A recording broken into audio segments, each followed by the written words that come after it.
So this morning I'm here with Suzanne. So hello, Suzanne. How are you? I'm very well. How are you, David? Good. I'm very well, thank you.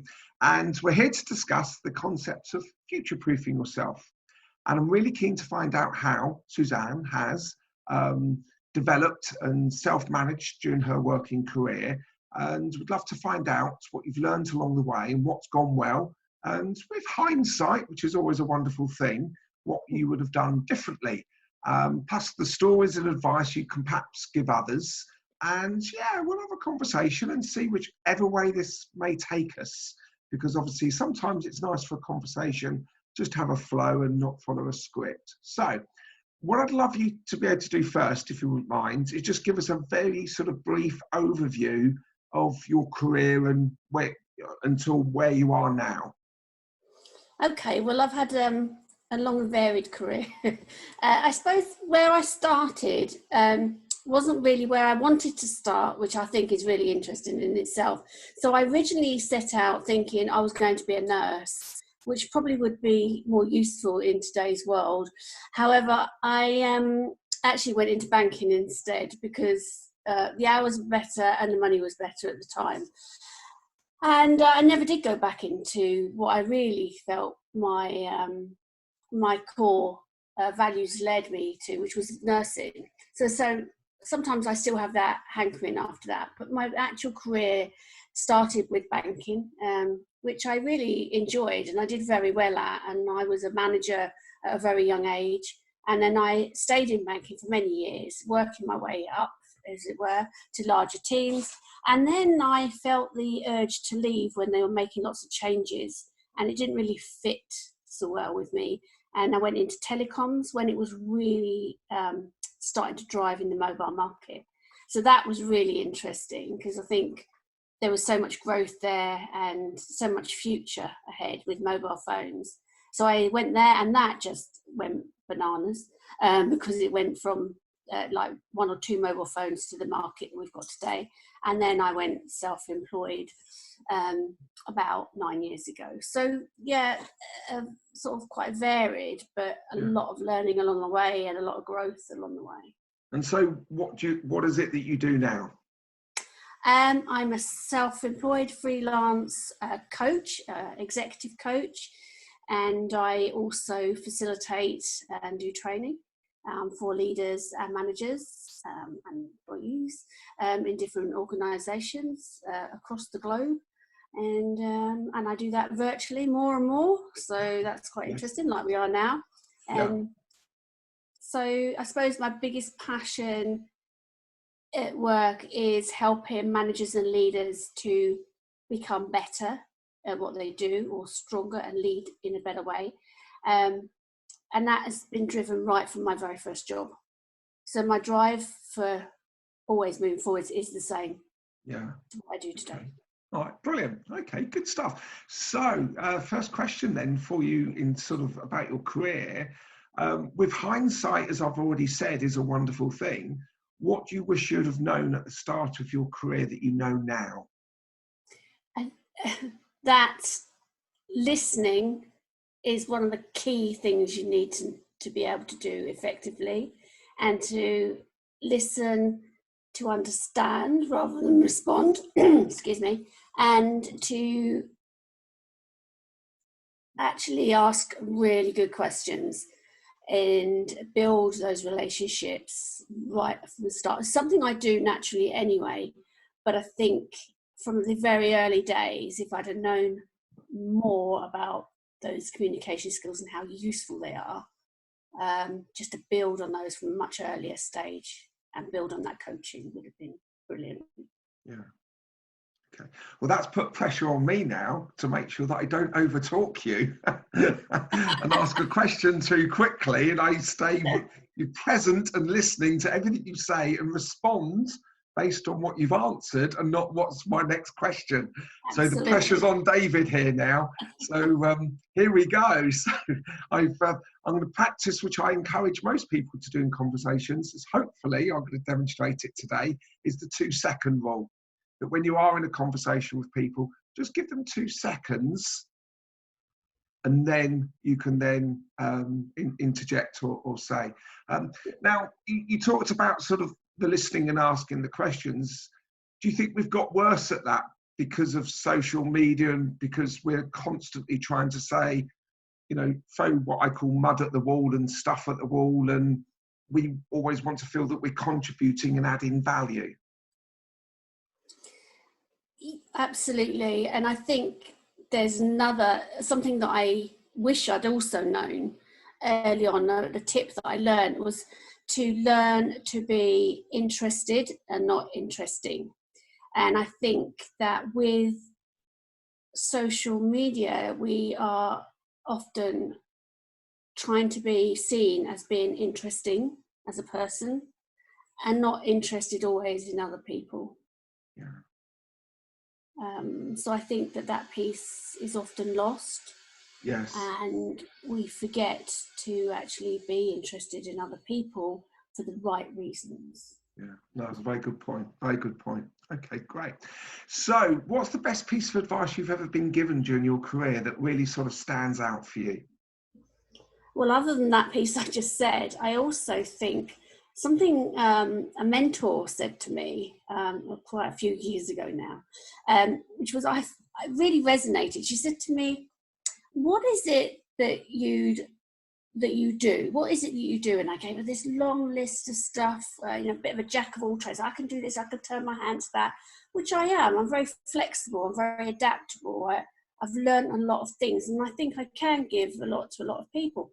But she said, what would you like people to have known you for? What do you want to be known for? If I went to someone and said, what do you know Suzanne for? And I thought, that's a really good question.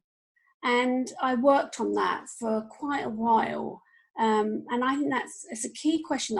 Anyone who ever sees this interview who knows me will know that I've asked them that question, because I take that question with me a lot to my coaching.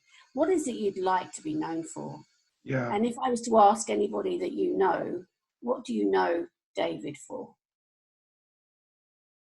Don't look scared, because it's a great question. What do you want to be known for? So my reply was, I'd like to be known of being a really good coach. Now that was a number of years ago, and I went around then telling everyone, not that I was just a great coach or good coach, but I went around making sure I was a good coach and I was an effective coach. And I believed that, and I started to believe that, and I knew that I was. And that now, I think if you were to ask anyone who knows me, that's what I'm predominantly known for. Yeah. Okay. All right. Well, as you've said that, I'm going to try mine now. So okay. I'd like to be considered as, someone who's always positive and always someone that will help work with people to find a solution to absolute everything. Not that you can get a solution to absolutely everything, but sometimes you can get half a solution, so you're in a better situation than you are at the moment. And I think at the moment with the coronavirus I'm looking at it from a different perspective, which hopefully will keep me sane and keep people around me sane. So we'll see how that goes. So that's great. So anything you wish you'd have done differently in your career? I wish there's something I wish I'd been able to have learned about and practiced more earlier, and that's being present. I think it would have got me through the tricky times, and it would have helped me with my self-belief. I think that would definitely have helped. In terms of confidence? I think so, yeah. There was always that lack of self-belief there, I think, that a lot of people associate with.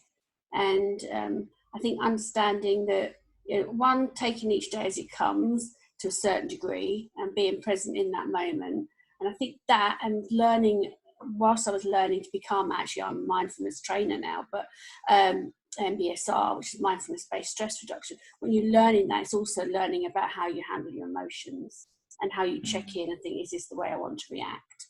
I think, I used to quite easily let my emotions, I'm an emotional person, so it's like, making sure I check in, do I really need to react this way? Can I just let it be for a moment and then use my logic more? Yeah, okay. So you talked about we talked about confidence. Would you say, because being a coach, would you say confidence and self-esteem comes up in lots of your conversations? It does, yeah. And it doesn't matter what level either the person is working at. It could be from CEO right down to a graduate or somebody who's just starting it at work.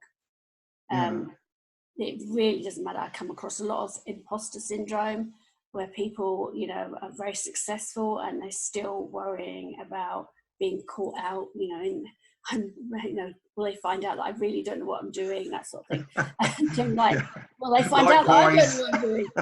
Yeah. It's yeah, very interesting. The whole confidence, self-belief comes up, I would say, almost in 90%, if not higher, than a lot of my conversations in business. Yeah, and you talked about mindfulness, which I think some parts of mindfulness are just absolutely brilliant. But in your view, people practicing mindfulness and perhaps, you know, getting a mindfulness coach or reading more about it, what benefits can they really get from that? I think it's interesting because I started on the mindfulness path probably about 12, 14 years ago, before it was such a buzzword, as it were. And I never intended to become a trainer or really use it. I did it for me. It was for something to help me at the time when I was going through a pretty tough time myself because of a situation in the workplace. So, you know, it was something to help me, which it did. It absolutely changed the way I felt and how I worked. So I think people have to, if they're going to look at mindfulness as a way of helping them, they have to have a reason for that and think about how they want to use it. So, you know, there are so many ways it can be beneficial to help you think, especially at, say, troubled times at the moment. You know, with what's going on in the world, when we can't take control, when we're in uncertain times, there's lots of ambiguity out there. You know, we're hearing lots of different messages. It's time to just think. We need to stop and just think about, okay, what joy or what can I get from today? Because I can't know what's actually happening. What can I do at this moment in time to make me feel that I'm practicing what I'm doing is right? And even when you're looking at the future, which, you know, your book. Oh, thank you. Which I do have here. When I'm looking at the future, it's looking at it in a mindful way. Yeah.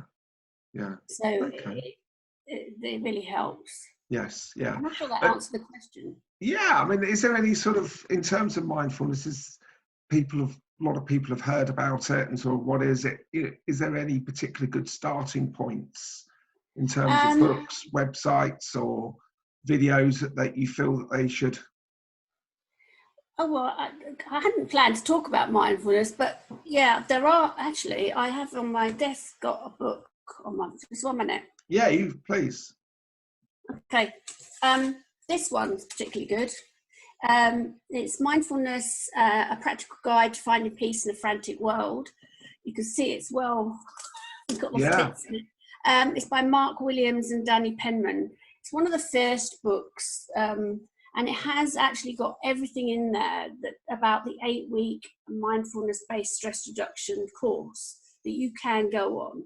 Now, I'm qualified to train that, but so are lots of other people. So you can do that course online. You can do it face-to-face. Well, at the moment, obviously, we'll do it probably online. So that's one particular book. That's a good starting point. Yeah, as a starting point, that's quite a good one because you can dip in and out of it. But you can also find a lot of this online as well. I have actually got Scoop It pages. So if you were to put my name in Google and write Scoop It, as in Scoop It, SCOOPIT, Scoop It. Yeah, good. You'll find I've got a page that's got also loads of links to mindfulness. So that's quite useful. But it's really finding something that's right for you. So at the moment, I'm doing some virtual mindfulness courses on one-to-one basis. But you can easily find online courses as well. Okay, brilliant, wonderful, good stuff. Okay, so if you could turn the clock back in your career, as we keep sort of talking about, is there any sort of, what advice would you give yourself if you were starting out now? What advice would you give yourself, or perhaps what advice would you give young adults starting out in the working career at the moment? It's really interesting. I think one of the key things they need to understand is that it's not just what you know. It's about who you know and how you approach it. In fact, who you know is so important. So who is in your network? So, what's your profile look like? So I think that's really important, and how you come across. Yeah. So, when you go for an interview and all that sort of thing, it's about your body language, which now I'm under pressure because I'm thinking, how have I come across? Because I've just been me, and I don't feel like I'm going for a job interview because I know you too well, David. Yeah. But, You're it's good. about... Yeah, can I stop you there? Yeah. You're good at being you. Am I? Oh, that's all right then, because I tend to be just me. But if you're not particularly good, you need to think about your body language, because that's the biggest part that comes across. So I think my advice would be, think about who you are and how you come across, and get some feedback from someone you trust. Yeah, I think that's really good. I don't think we're perhaps as open to feedback as we should be. No. In terms of, sometimes having a bit of tough love, and perhaps encouraging people to give us a bit of tough love and sort of say, well, actually, David, you do this, or perhaps David, you should do that.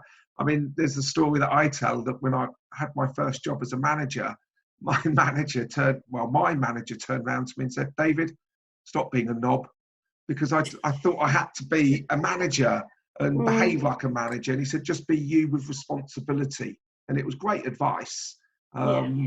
Just be you with responsibility. And I thought that was all good. Yeah. Okay. So I'm always fascinated what people have learned from their experiences, as I talk on a lot of videos and in my book. Academically, I wasn't particularly that hot or clever. So I've spent most of my working career learning from experiences. So what has been the most challenging period of your career? And also, most importantly, what have you learned from that period of time? Oh, well, there's been a few. I'd like to say there's just been one. I think I think it'd be unrealistic to think there's just been one challenge in my career. I think the very first job I ever had, my biggest challenge was my manager.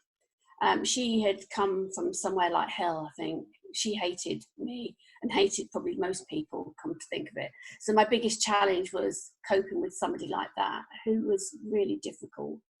So I think that's where my drive comes from, because I don't want anyone to have to go through working with managers that don't know how to manage people.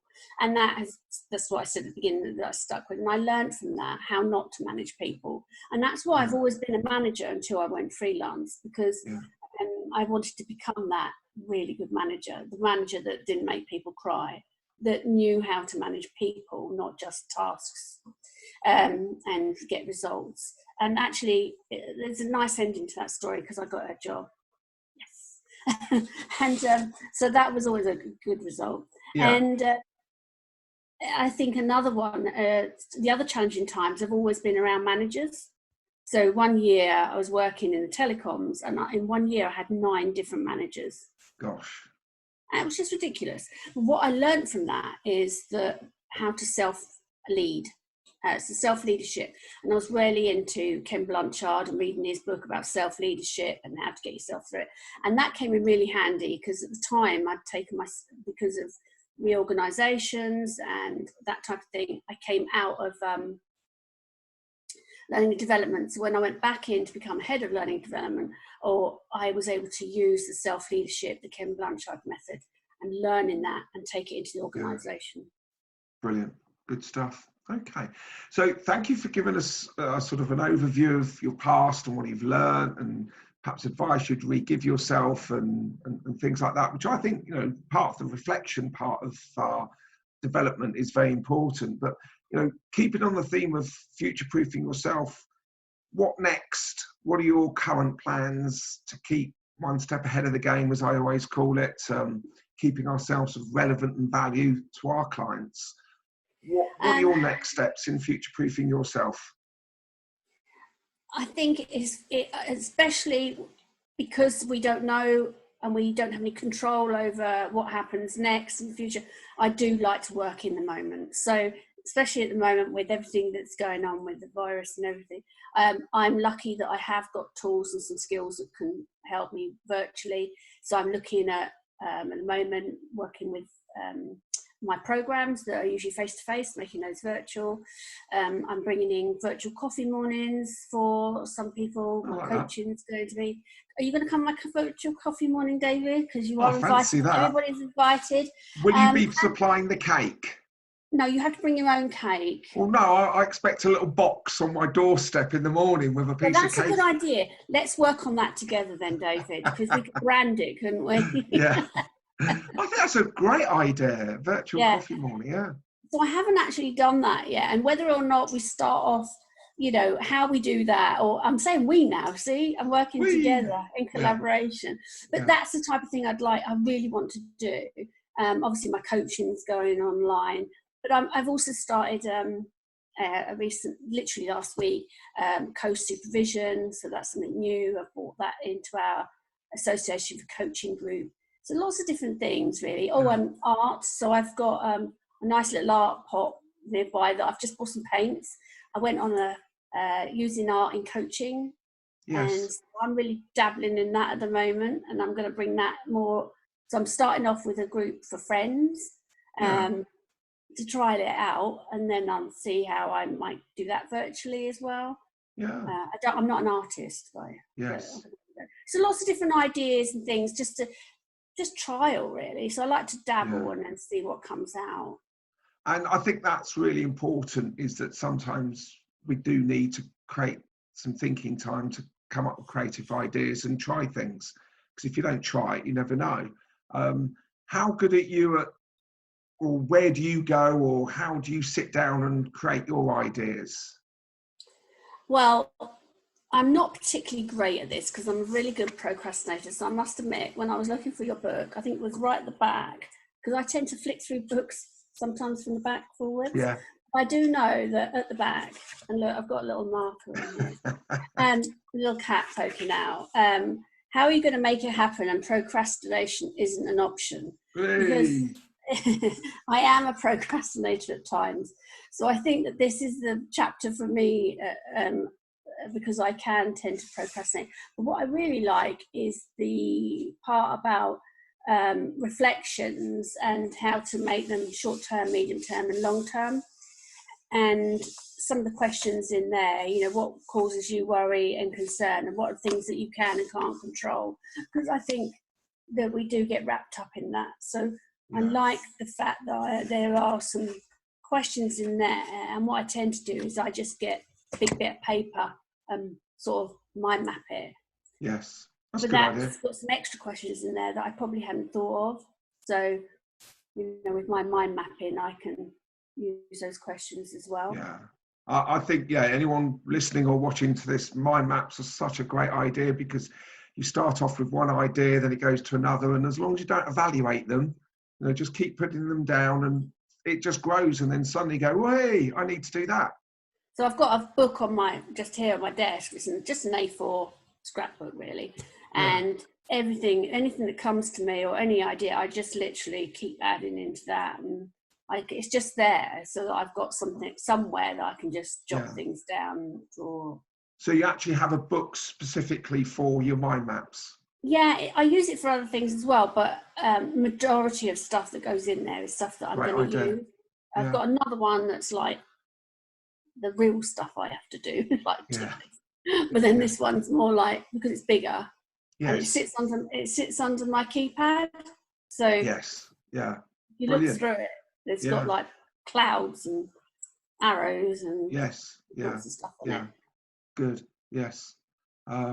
Okay, so brilliant. Well, thank you very much for your time. Really love speaking with you as always, and sharing company with you. Thank you, David. And I'm sure that everyone who's listened to this gets them thinking, and certainly on the mindfulness parts and the reflection and the mind maps, they're all good things that we can perhaps go away and play with. And as I always say to everybody, it's just working out what works for you, isn't it? Yeah. And testing those things. And that's what I liked about your ideas as well, that, you know, you go and try this, you try that. And if you try lots of different things, then you work out what works and what doesn't work.